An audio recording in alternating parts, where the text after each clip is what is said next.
things I have to go through. The restrooms are located behind these curtains.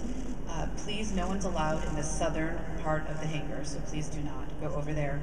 In the event of an emergency, just want to let you know there's 2 exits. Like a flight attendant. One over here and then one over there. And if in the event something were to happen, please do not leave the area. Everyone has to be accounted for. So if it were something to happen, please go onto the field and wait over there. And that's it. And I think we're ready to start.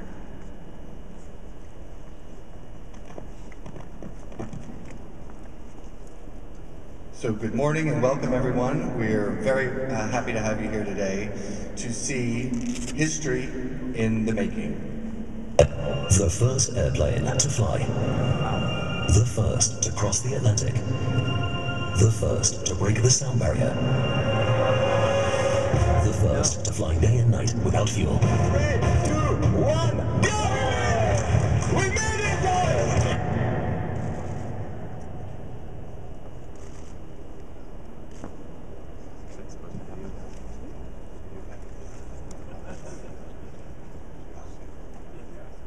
One minute.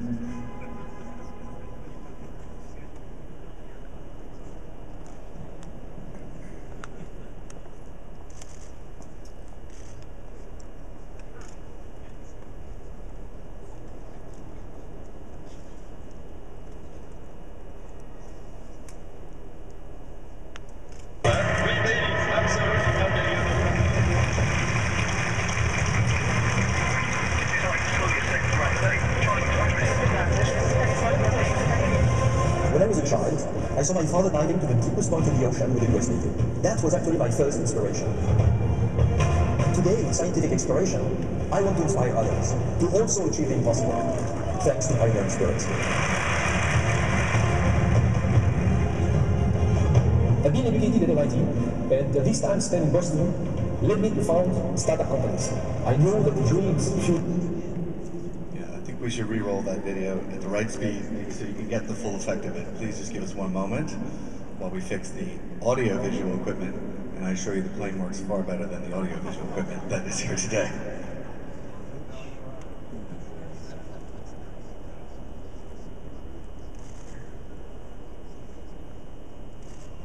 The first airplane to fly. The first to cross the Atlantic. The first to break the sound barrier. The first to fly day and night without fuel. 3, 2, 1, go! We made it, guys! We made it! Absolutely unbelievable!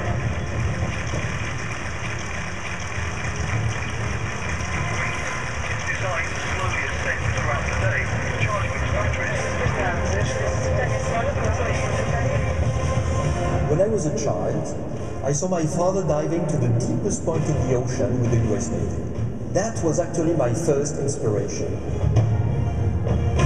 And today, in scientific exploration, I want to inspire others to also achieve the impossible, thanks to pioneering spirit.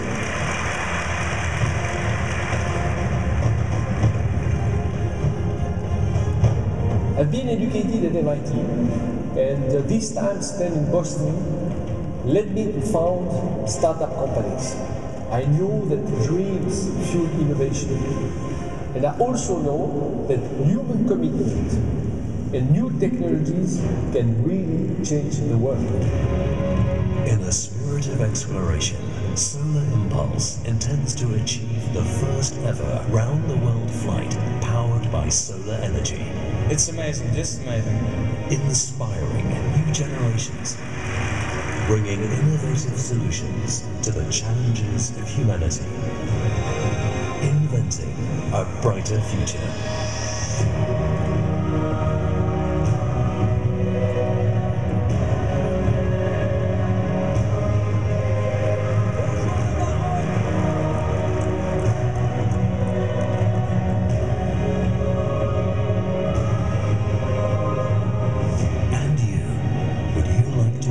A part of it.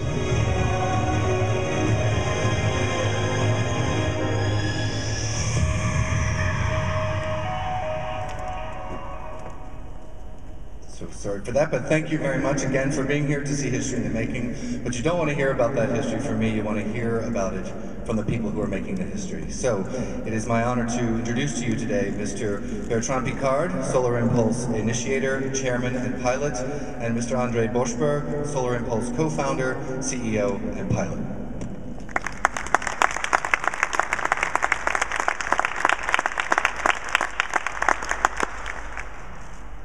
Good morning to each of you. You cannot imagine how exciting it is for Andre and I, each one for his own reasons, to be able to bring Solar Impulse from Switzerland to the United States and to present to you this morning our Across America mission. Until today, there was a piece missing in the puzzle of my family. My father has been doing joint venture with the United States for years, with NASA, with the US Navy, with aviation corporations, to dive to the deepest point in the ocean, together with Don Walsh, who is here this morning with us as a friend. To explore the Gulf Stream from Florida to New Scotland, ending up in the harbor of New York in front of the Statue of Liberty, with the sprays of the boats of the firemen.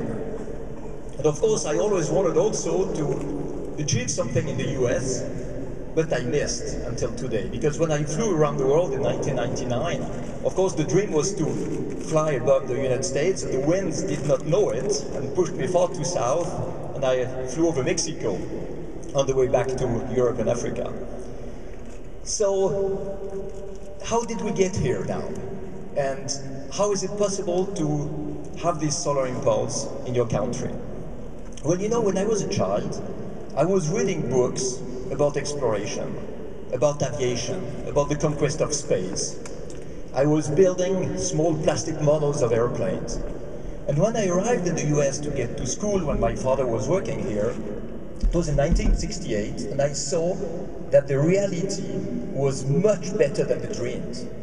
It was the moment where the rockets were going to the moon. I witnessed 6 launches of Apollo to space and 2 to the moon, invited by NASA, Wernher von Braun, meeting most of the American astronauts, meeting Charles Lindbergh.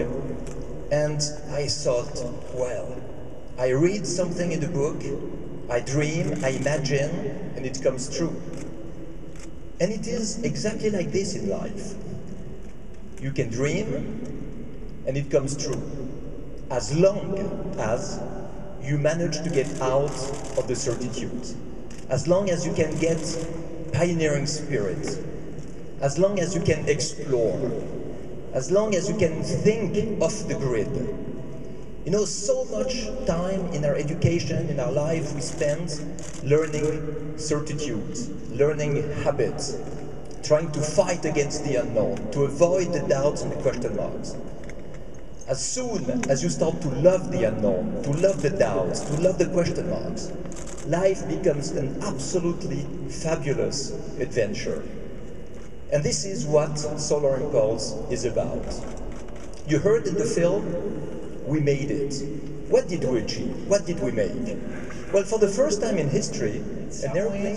It's interesting to go back to history and to see what happened in the development of aviation.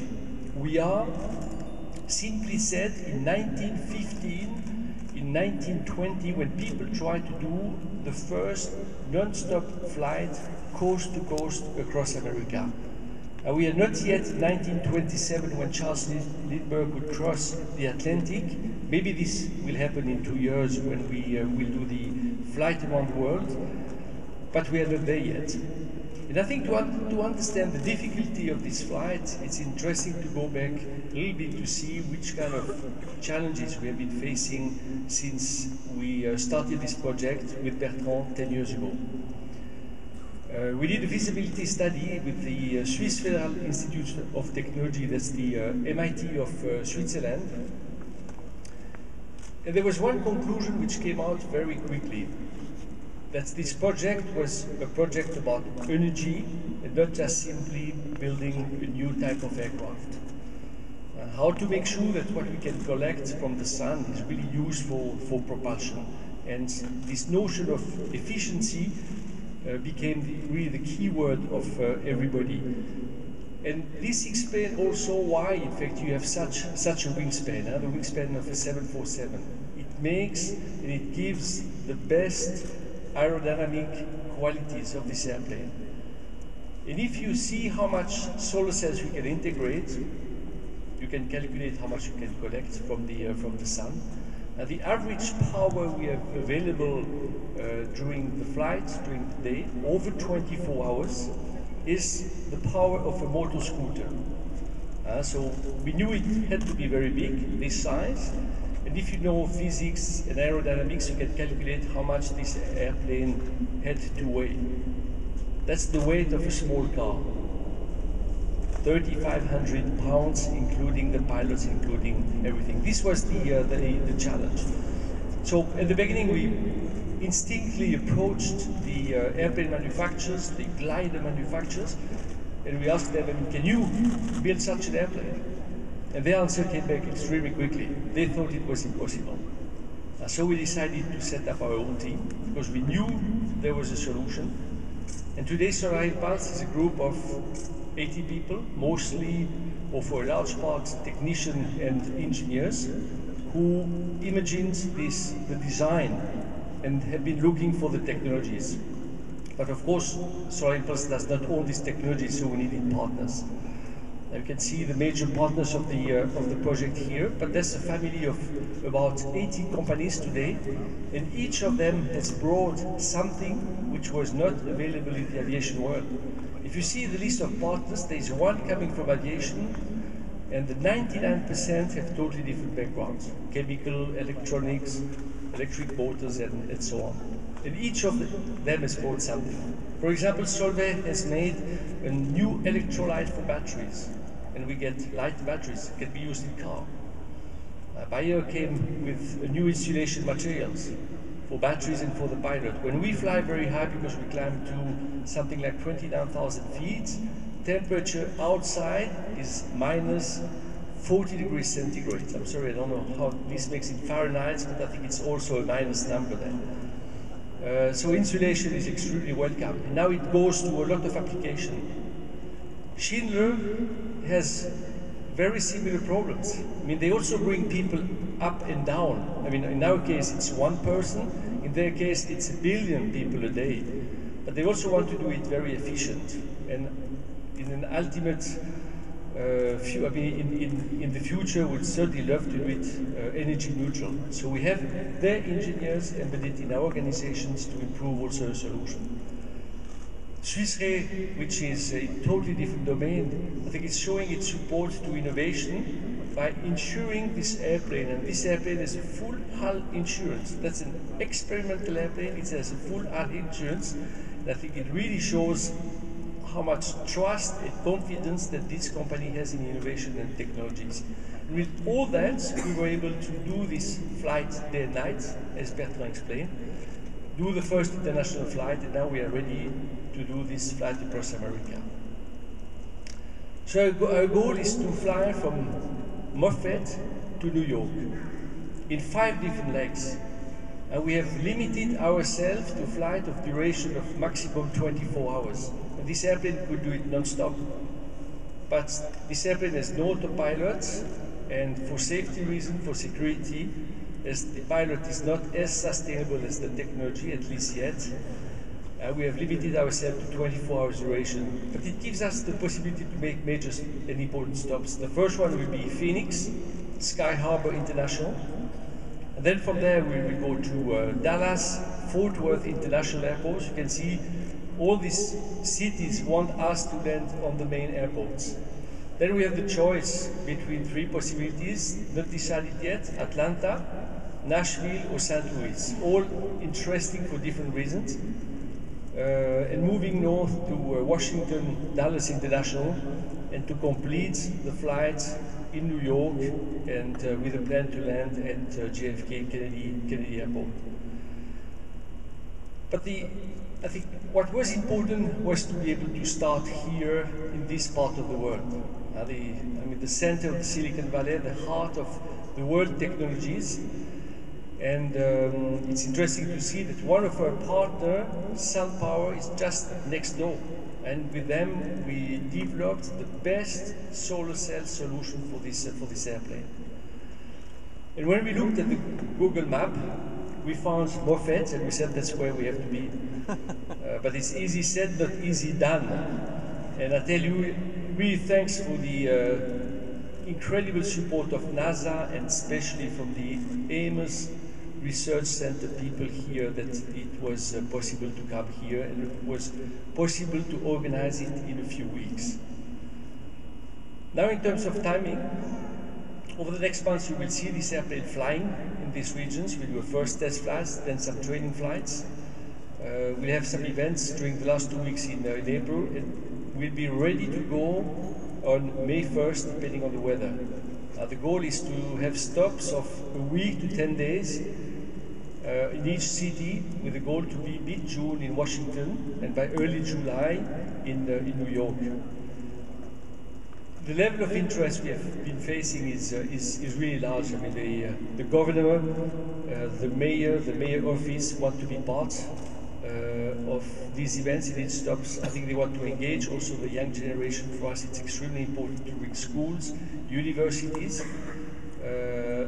As Bertrand explained, we want to inspire, and if we can inspire the young generation, inspire them to become pioneers, to help them find their passion and develop their passion, this would be a wonderful achievement. So I tell you, we're extremely excited to do this mission, especially on the footstep of all these pioneers who have made what aviation is today, and especially in this country. Thank you very much.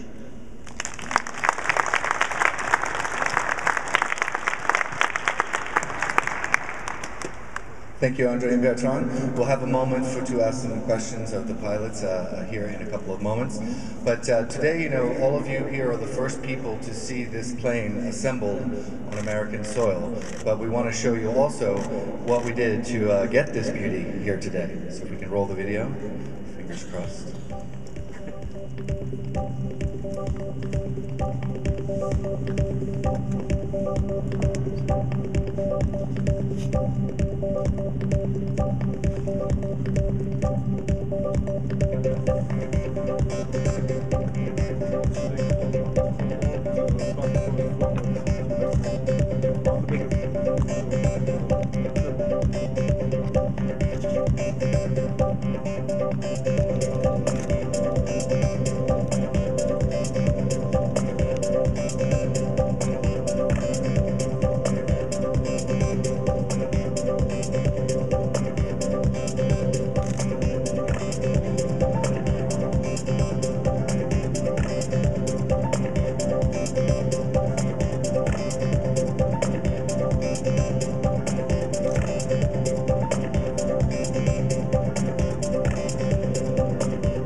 Great, and as Andre mentioned, none of this is possible without partners, so we wanted you to also be able to hear from the wonderful partners that we have who believe in the spirit and the purpose of this mission. So we will start off with, from Solvay, Mr. Jim Harton, General Manager of North America and President of Solvay Eco Services.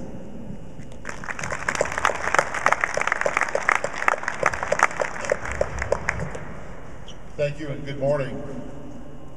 Bertrand and Andre, thank you very much for bringing this marvelous adventure to the American people. Thank you. I think it's appropriate that we are starting this voyage from this hangar, this garage for aircraft. Garages often are inspirations for innovation, and I think locally, nearby there's a garage where two pioneers who also had a vision created technologies that are today used around the world, most of which are probably in our pockets as we attend this conference today. Almost 150 years ago, there was also a pioneer by the name of Ernest Solvay, who also had a vision, and he had new technology. And today, the company that bears his name, and a large number of the ownership of the company is still with his descendants, but he had a vision that his technology could become a world leader. And with that today, Solvay is a world leader in chemistry and advanced materials. Now, we welcomed earlier two other pioneers who are continuing in Ernest Solvay's vision of scientific innovation for the benefit of mankind. And in fact, Bertrand Piccard's family has had a long association with Solvay, and with Andre Borschberg's engineering skills, his piloting skills, and his management experience. These two gentlemen certainly bring a top flight team to the Solar Impulse flight across America.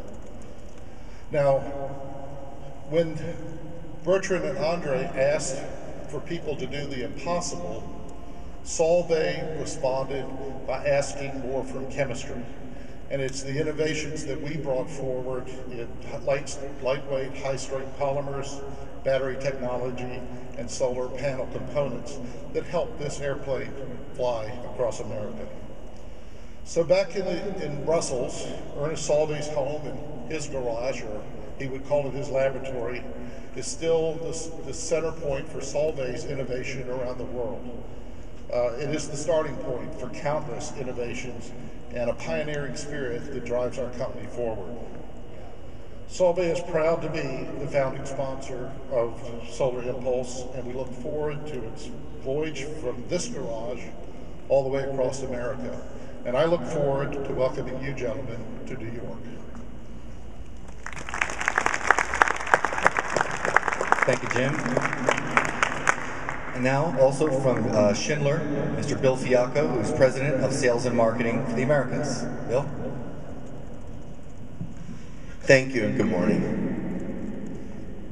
Schindler is one of the world's leading elevator and escalator companies, and also a very proud partner, main partner, to be with Solar Impulse in making this historic undertaking to fly across America without fossil fuels.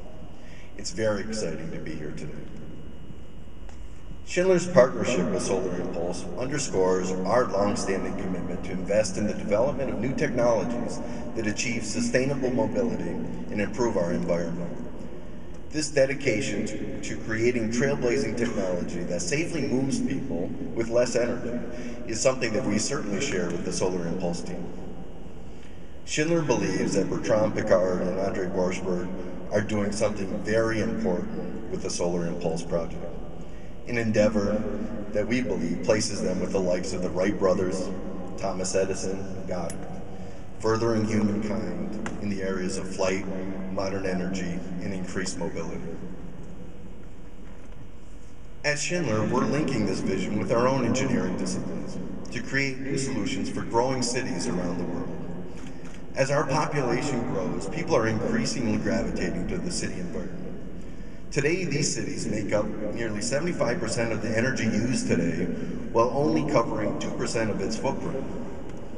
Our goal at Schindler is to actively support zero net energy buildings with smart solutions that not only run on clean energy, but help provide energy back to the building. By embedding Schindler engineers in the Solar Impulse project, we are facilitating a scientific exchange of ideas, knowledge, and resources. We've now taken these learnings and putting this expertise to practical use today. I'm pleased to announce the launch of the Schindler Solar Elevator, the most advanced yet affordable elevator that can be powered by the sun. Inspired by our direct involvement with Solar Impulse, Schindler Solar Elevator is designed to supply up to 100% of the elevator's power needs from solar panels. It is already proven to be a practical, robust innovation in pilot testing in Switzerland and in a commercial installation in Spain. We believe the new solar elevator will help achieve our company's vision of enabling zero net energy buildings and sustainable, accessible urban mobility around the world. Like Solar Impulse, the new Schindler Solar Elevator is an important innovation in the drive to create sustainable mobility, whether that mobility takes us to the top of a building or around the world using clean energy. That's why Schindler is partnering with Mr. Picard, Mr. Borschberg, and the Solar Impulse team. We share a commitment to trailblazing technology that safely moves more people with less energy and increasingly clean energy. We share a pioneering entrepreneurial spirit that isn't afraid to think the unthinkable, to walk on the very edge of possibility, to challenge society's common assumptions and practices. We believe that working together, we help bring the world closer than ever to the common goal of a sustainable, mobile, clean energy future. On behalf of everyone at Schindler, congratulations to everyone associated with this historic Across America flight. We're proud to be part of the team. Thank you.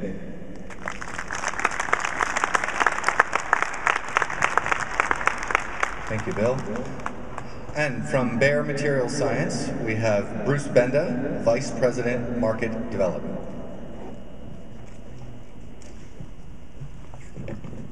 Thank you very much, Bill. Thank you very much for having us as part of this team. I'm here representing Bayer for the Europeans in the audience, and I know there are plenty of them. I'll pronounce it also Bayer periodically. We're a healthcare company, nutrition company, and a material science company. Innovation and sustainability are central to our growth strategy, and we're very pleased to be a part of this project. The project is ideal for Bayer because it helps us live our managing philosophy, and that is science for a better life. So helping us develop new technologies to deal with some of the problems of today, climate issues, clean energy issues, things of that nature. I grew up in Detroit. I come from a long line of automotive people. My dad was with General Motors for more than 30 years, and his dad before him was also in the automotive industry. I've always had a fascination with technology, and I'm proud to work for a company with such a rich history of innovation. In 1937, in our laboratories in Leverkusen, Germany, we discovered the polyurethane reactions, the polyurethane chemistry. 1954, we discovered the polycarbonate reaction, and very proud of these innovations. Our involvement with the Solar Impulse project has helped us take these technologies to a new level, dealing with some of the challenges that also can be translated to other industries. On the airplane that you see in front of you, we have, as was mentioned, I think in the introduction, we have polyurethane in the cabin. We have polyurethane on the wings. We have polycarbonate film, which is used also in the canopy of the cabin. And we have groundbreaking adhesive and coating raw materials that are used to help bond and hold certain things together. We've learned a lot from our involvement with the Solar Impulse project, and we've been able to take these innovations and apply those to many of the other industries where we're involved, like the building and construction industry, the transportation industry. A couple of notable examples are the use of polyurethane foam for insulating new buildings. New buildings made with this polyurethane foam can reduce the energy consumption to about 10% of that of an older building. In the automotive industry, very near and dear to my heart, polycarbonate, which you see on the windshield here, can be used to replace a much heavier glass. Also, our polyurethane structural materials can be used for load floors to replace other heavier materials such as metal. and significantly reduce the weight of vehicles, reducing fuel consumption and subsequent CO2 emissions. We're very, very proud to be a part of this project, and we look forward to the flight across America. And I can say from on behalf of the employees of Bayer that we will look on this venture here in the United States and also the flight across the world in 2015 with a lot of pride. Our focus is on contributing to the further development of the plane, which will fly around the world in 2015. In Leverkusen, Germany, we have more than 30 scientists that are dedicated to this project, and probably more than 1,000 across the world that are touching this in one way, shape, or form. So on behalf of Bayer, I'd say thank you very much for allowing us to be a part of this very significant, pioneering event in aviation history. Thank you.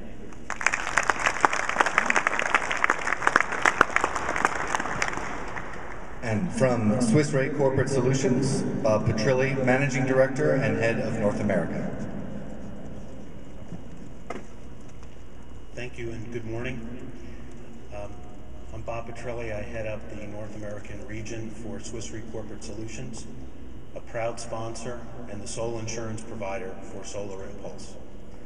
We're dedicated and committed to not only supporting Solar Impulse on its flight across America, but also its flight around the world in 2015.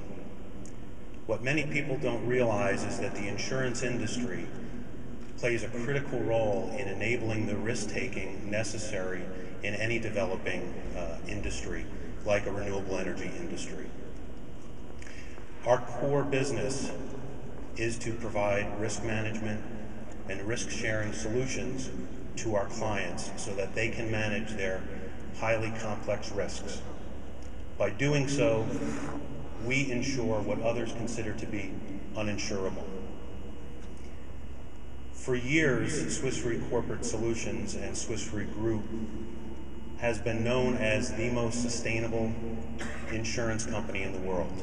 It's part of our heritage and our core beliefs. So we were drawn to Solar Impulse on so many levels, applying our expertise and deep knowledge of the aviation industry, the engineering industry, and the renewable energies industries. We were able to provide the appropriate solution for Solar Impulse and also meet our corporate sustainability goals, which are critically important to us. We are known as a thought leader and have a long track record in things like climate change, climate mitigation, renewable energies. And this, along with our corporate passion around sustainability, makes us a unique partner for Solar Impulse. And as a last and personal note, I have to say thank you very much that for the first time I can tell my 4 kids what I do for a living and have them say, "Wow, Dad, that's really cool." Thank you.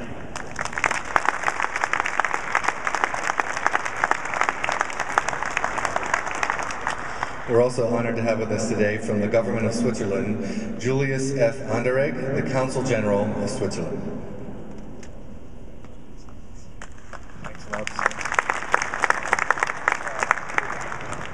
Dear friends, it is really a great honor and privilege to be here in the company of you, of such prominent partners, and of our pilots, André and Bertrand. Now, as a Swiss diplomat, maybe you would imagine that I have a certain degree of experience in dealing with cliches. And let's deal with the cliches first. Now, in this box, all of you, I hope, will find Swiss chocolate, a Swiss Army knife. You will also find the secrets of the Swiss economic success story. So you have to read it. And let's make a deal, you read it and I keep it short here. But I really would love just to say a couple of points, on behalf of my government actually. We are really proud, André and Bertrand, that you have developed your vision on the shores of the beautiful, beautiful Lac Léman, Lake Geneva, in Switzerland, also in the realms of one of our best public universities. I'm speaking about the École Polytechnique Fédérale de Lausanne. We are very proud of our good quality public system of education in our country. And I think this is one of the secrets of the success that you will find. The spirit of adventure is uniquely embedded in the DEA of our two pilots. We have seen it in the movie. Entrepreneurship, a keen sense of innovation, and a passion for cutting-edge technology are qualities deeply embedded in these two gentlemen, and I dare to say also in Swiss economic culture.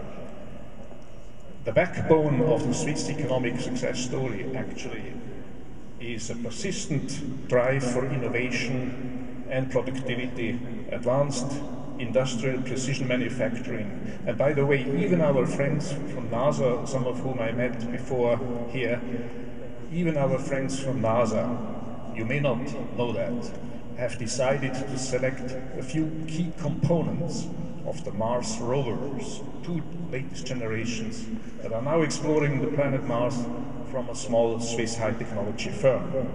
And we have seen the great innovation capacities from our partners a moment ago.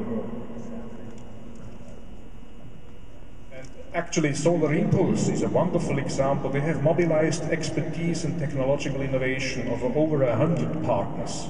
Swiss, majority Swiss, but also international. We are very proud of our interconnectivity, interconnectedness of our economy. And that is one of the secrets of our economic success stories. And I have mentioned it before. Again, I would like to recognize the important contribution also of our École Politique Fédérale de Lausanne. And of course, we are also very proud, I dare to say, that we are ranked as a small country repeatedly as #1 in all these global ratings when it comes to competitiveness and innovation. And there we feel very close to our American friends. Here in the Bay Area, my residence is in San Francisco. I'm a great fan of the Bay Area. And we admire the great accomplishments, of course, of our American friends in technological innovation. Many good examples right here in the Bay Area. And I would like to pay a compliment to my friend, next speaker, Tom Werner, President and CEO of SunPower. And it's no accident that Solar Impulse's most important test for its flight around the world in 2015 will begin here in San Francisco and end in New York. Let me assure you, Bertrand and André, that your country and our flag stand behind you and your wonderful team. Thank you et merci beaucoup.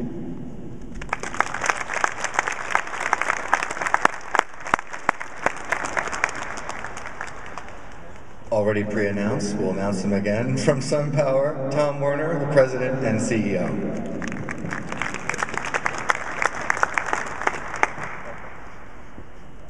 So I'm the CEO of SunPower, and I'm also the guy that was trying to bust into that box and get some chocolate. Did you notice that it's really sturdy, it's iron, it's got those clasps on it, so no chocolate. So we are a Silicon Valley company. We were founded by a professor from Stanford University, so right up the street here. And he went to school in 1972. And he said, you know, all these founders, these Silicon Valley semiconductor companies that you see, he said, a bunch of people going into semiconductors, Schottky, a guy named T.J. Rogers, a bunch of others. So I want to do something different. I want to be pioneering. So he said, I'm going to found a solar company. I'm going to do PV. And I'm going to invent the most efficient solar cell ever. And he did that. And then if you think of the parallels, he said, I have a vision, and this is the 70s, I have a vision of solar being a mainstream energy source. And in fact, the vision of our company is to change the way the world is powered. Pretty big vision. Think of what these two individuals are doing. I mean, they're shattering myths. Just, you know, fly around the world with no conventional fuels. Just destroying the conventional thinking. And that's what we do in Silicon Valley. That's what our founder did. And he created this solar cell that is on the plane. And together, what we're going to show is that the idea that renewable energy can't fuel the world is wrong. It's just factually wrong. And we're going to prove that together. It's pretty fantastic and just incredibly empowering. Now, a couple things about the technology. So this is a solar cell. Why did they pick it? It's because it's uniquely designed. It's got all the properties, the current carrying properties on the back of the solar cell, which means that it can be the world's highest efficiency. It means that you can get more energy per unit area. In other words, on the wings, you can get more energy than you would have used other silicon technology. It's also really thin. It's in fact, its thickness, this was mounted in glass, but the thickness of the cell is just a few human hairs. So it's very thin, 135 microns. And because it's mass produced, it's inexpensive. It's actually the same solar cell that you'll see on houses when you drive around Silicon Valley. You'll see it on buildings like Marvell or Brocade between us and between where we are now and our headquarters. So the same technology is what you can put on your roof anywhere in the world. It's also the same technology that you hear about for those very large-scale power plants. So it's thrilling to be part of this team because together we're breaking myths. The big myth that renewable energy can't power the world, which is factually not true. These gentlemen are going to show it better than anybody ever has, and we're just thrilled to be partnered with them, so thank you.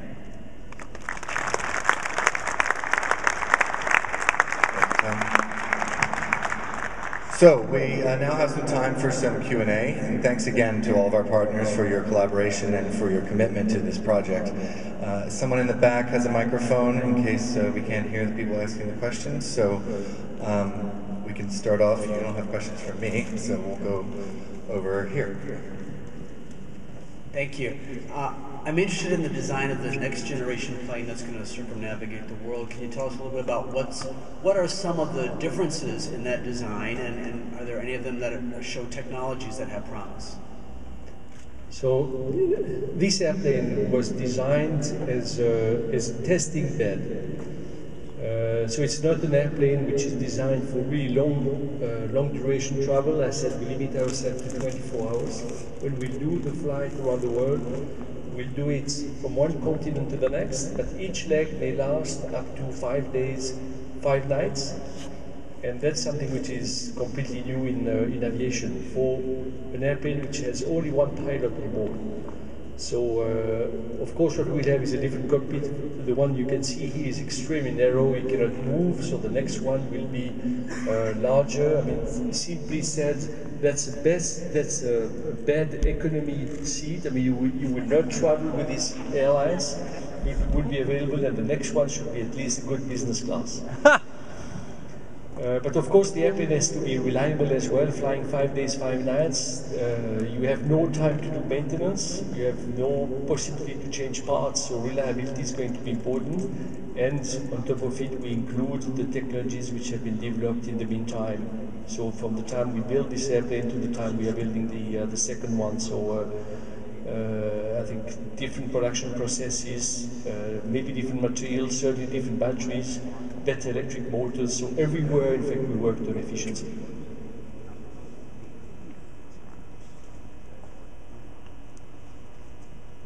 Do you think, in the future, given the restrictions of the weight and the output of the solar cells, do you think that solar will ever become a mainstream technology for aviation, or is this simply an experiment for its own sake to develop the technology a little further?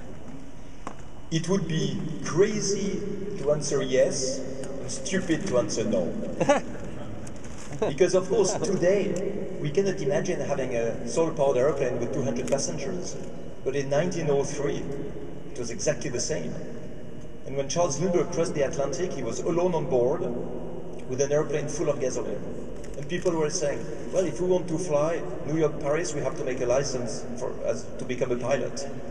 And with Solar Impulse, it's one pilot, it's an airplane full of batteries, and we just don't know what's going to happen in the future. But we have to start, and then we'll see which technologies will allow to go further. But before any airplane will fly with 200 passengers on solar power, maybe one day, all the technologies that we have today can be implemented in everyday's life. And if globally the world was using these same technologies on a massive scale, we could already today divide by 2 our consumption of fossil energy and produce half of the rest with renewable sources, today already. So we see that it's a very, very strong message, and the message of today is sometimes more important than the maybe of the future.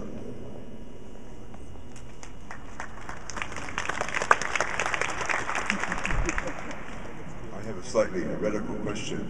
Is solar power flawless, or is there a downside to it? Well, you know, you have to pay a certain price to fly on solar power. As André was explaining, the wingspan has to be tremendously big, the weight has to be tremendously light in order to be able to go day and night. So, in that sense, it's maybe not the easiest way to fly, but it's the most fabulous way to fly. Because the more you fly, the more energy you have on board.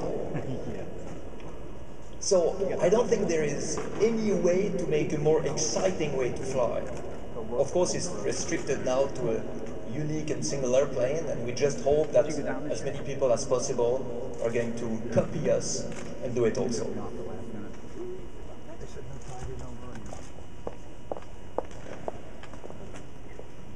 Thanks for coming and visiting us today. It sounds like your trip across the United States is scheduled such that you could visit us in Oshkosh, Wisconsin in late July, early August at this 500,000 person experimental aviation convention. Have you considered flying over to that event? I think we'd love to. We were in Oshkosh 3 years ago already, so that's a fabulous gathering of experimental airplane, of ideas, of pioneers. So I think if we can and could make it, we would certainly come, but that's already part of the season where there are big storms, and we also need a very large hangar. So this is a question mark. You can see that here the space is not an issue, but this type of hangar cannot be found everywhere. Thanks. Yeah, could you just tell us a little bit about the 26-hour flight, the flight that is thus far the farthest the plane has traveled, where that was, and just a little bit about that? That was the most important milestone that we set for this airplane, was to demonstrate we can fly day and night. So the idea was to take off very early in the morning, be able to fly the entire day, recharge the battery, so be full of energy at the end of the day, and demonstrate that we can fly through the night. And be in there the following day to have the possibility to repeat the same cycle a second time, a third time, fourth time. So the lowest level in batteries that we reached in the morning of the second day was 40%, 40%. So the demonstration was quite successful. So that was a very, very joyous and happy moment, as you can imagine, for the team there. Where was that? Was that Switzerland? That was based in Switzerland, that's right, yes. And we stayed in Switzerland, but the goal was not to travel, but to just to see, energy-wise, if we can make it.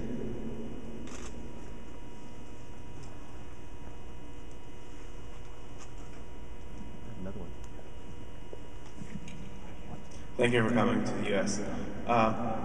What would you tell students today interested in renewable energies and in pioneering actions such as this to do to pursue goals that are as big as what you're doing right now? We would tell them, don't believe people who say it's impossible. Because usually we are prisoners of common assumptions, of old certitudes, prisoners of the fear of failing, prisoners of the fact that everybody is doing the same and we don't dare to be the first to make the first step. That means to be a pioneer. We should not be afraid of that. We should have our dreams, but of course we have to put the energy to make the dream happen. And for this, we have to think out of the common assumptions. In other words, very practically, we can be pioneers as soon as we identify very, very honestly what we deeply believe and try the opposite. Like this, we can invent completely new things. And innovation is not about new ideas, innovation is about getting rid of old ideas.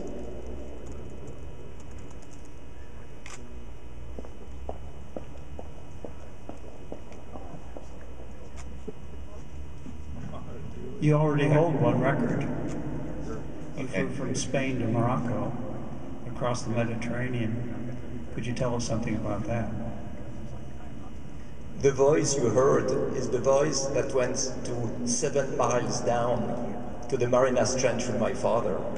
And it's so nice, Don, to have you here with us as one of the tightest friends and patrons of this project. It's true that we made some records, but for us, the record is less important than the first.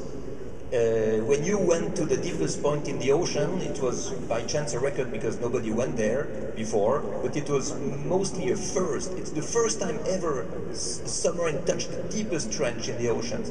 And with Solar Impulse, it's also the same. We want to open new ways, not just beat people who have done something before, but show that something impossible can happen.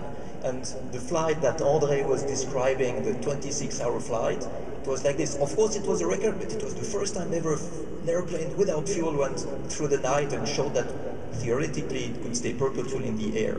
And the flight from Europe to Africa was the same. When we built this airplane, it was built just to prove the credibility of a flight through the night.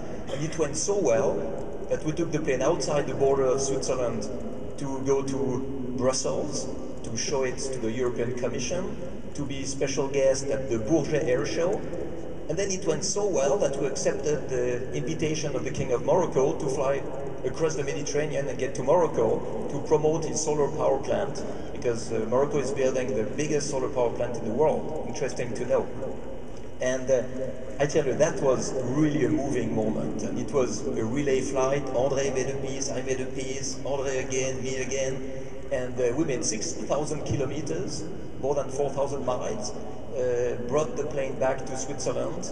And it was really an experience of accomplishment for the entire team. And maybe this is, you see the plane here, you can imagine how difficult it was to build it, but there is an operational team with weathermen, with people making simulation programs, with a flight director, with his engineers. And this control center is based in Switzerland, and you will be able to see it on all the flights. It's going to be streamed live on solarimpulse.com. You will see all these people. You will see that it's not easy every moment when the choices have to be made. Which altitude, which direction? Do we take the risk of taking off or not? Too many turbulence, too much wind. And I tell you one thing, probably when they were the most frightened was the moment when I came back from Morocco to Spain, and the headwind was so strong that I was flying backwards, facing west and drifting east. And well, when you're in the plane, you don't really notice it, but when they saw it on the screen, I tell you, their voice was a little bit anxious. So there are tight moments, and this makes the adventure. And it was a huge success, this flight to Morocco and back.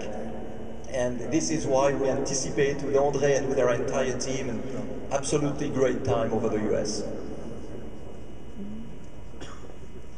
I have a question regarding the 1st of May, that flight over the US. Looking at the weather today, would that be possible to take off today, for instance? What are weather conditions which would not allow you to fly on that day? And another question, building the second plane, is the Bay Area involved? Do you plan to build it here or in Switzerland? So regarding the first question, I think one factor which is important is that we avoid heavy turbulence with this airplane. That's an airplane which flies extremely well when the air is calm, which is very difficult to fly, of course, when it starts to be turbulent. That's the reasons why we take off normally very early in the morning and we land at night. Today we have partly cloudy weather. I think it would not disturb too much from this perspective, but we would not choose such a day because we are landing on the major airports of the United States. I mean, Sky Harbor International is the main airport in Arizona. They have a lot of traffic, so they would like us to land certainly after midnight. And if there is any problem there, we like to be able to stay there for a long time. So we will choose a strategy where the energy is maximum, and therefore we choose a day which is really sunny, so we are sure the batteries are fully loaded, fully charged when we reach this place, and that we can stay maybe the entire night, just waiting that the problem is solved on the ground. Regarding the second question, the airplane is in construction in Switzerland. As you have heard, we have a few partners here in the United States, and SunPower is one. Maybe one reasons why we are here, we are also looking for other partners to join the project. So we'll be very happy to develop these partnerships with US corporations who would be happy to be on board of our journey. But the construction is currently happening in the premises we have in Switzerland. I believe there are two countries in the world where you can really make a project like this happen. It's Switzerland and the US. So basically we have the choice between building in Switzerland and crossing the United States, or building in the US and crossing Switzerland, which would not be such a challenge.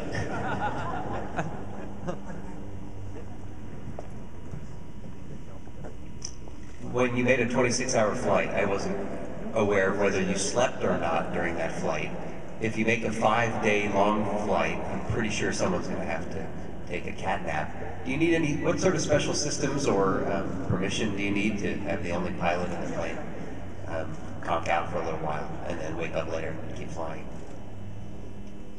So effectively, when we fly long distance and long duration, we need a good system to keep the high level of alertness. Up to now, in fact, we never slept in the airplane, so 20, 24, 36 hours, I think it's feasible. If we do this 5 days, 5 nights, we have to find ways to rest. So on one side, we rest in a conscious, I would say in a conscious way. Bertrand is using auto-hypnosis. I use meditation. I do a lot of meditation also in my normal life. And there will be resting period. I spent 3 days, 3 nights in the flight simulator in Switzerland, so simulating the environment in which we will operate in the future, piloting the aircraft in the same way as we will pilot the aircraft when we will be sitting in the cockpits. And then testing resting strategies. It's very personal, so some people maybe have difficulty with very short naps. For me it worked out quite fine. That's something we can do and we'll do over the ocean, that's something we'll not do over land. So over the oceans we are in empty areas, there is no traffic in the middle of the Pacific, so it makes it easier. There is traffic maybe very high above from the airliners, but certainly not at low level where we will be during the nights. So all this has been taken into consideration to make it feasible. But that's a big challenge. It was never done. It was never done this way. There is no flight with one pilot lasting 5 days, 5 nights, which ever been done. So there's something to discover.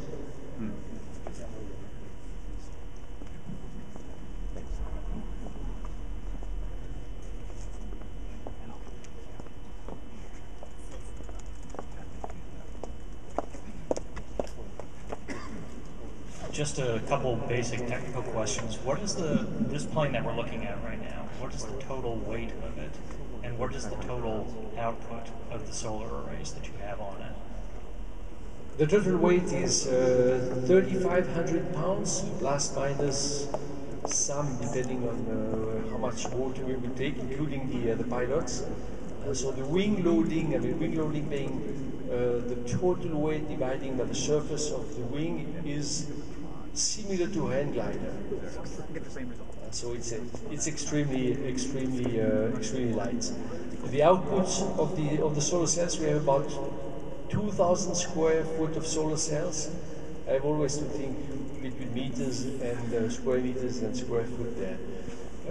But the maximum output we have would be between 40 and 45 kilowatts as a peak power. And the interesting is that the battery capacity we have is the same battery capacity as the Tesla. I think when the Tesla is really fully loaded on batteries, there are different models. But on the model which has the highest capacity, we have the same battery capacity. We have time for one more question.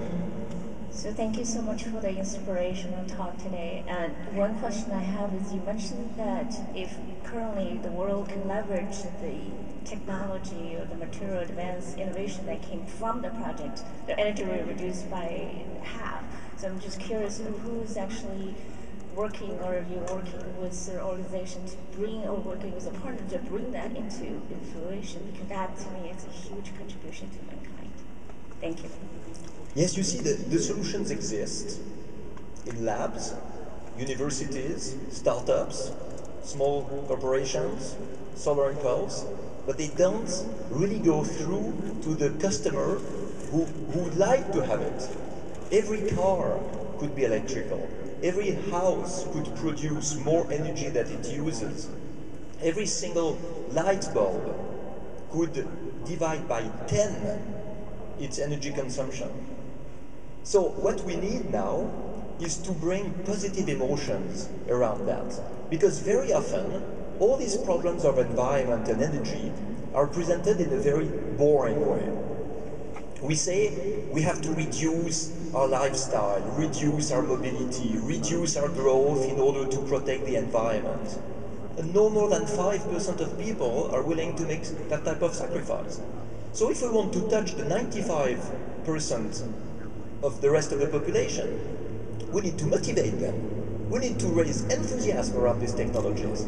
So we have to show that it is profitable, that you have a smaller energy bill at the end, that you will create new jobs. You know, with recycling, with solar cells, with all the clean technologies, you have a huge potential to create jobs and decrease the unemployment. And this we have to show. And if we would wake up in the morning and say, oh, we'd like to make a press conference to say that, nobody would come.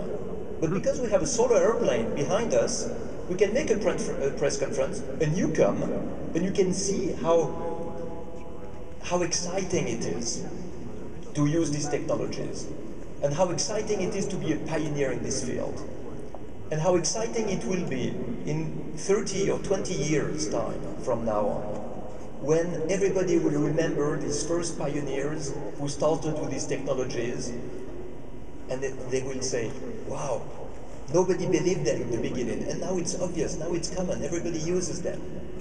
So in life we always have the choice between being a leader and being a follower.